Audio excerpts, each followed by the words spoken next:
palm-sized formation from the Tsumeb mine, Namibia. Now, very seldom do I find such beautifully formed.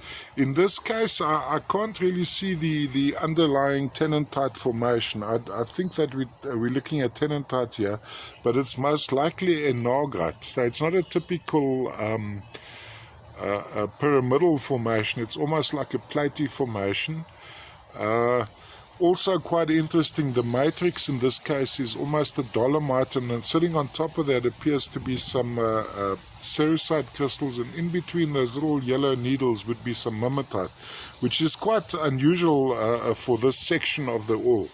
Because in this section of the ore I'd expect to find the likes of galena. There's some little sericite crystals sitting there as well. Galena, quartz, dolomite, usually in this section of the ore.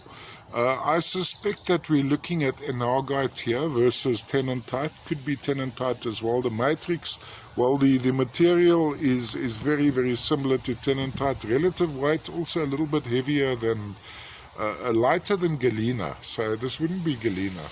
More like tennantite. There's also almost a bluishness to some sections.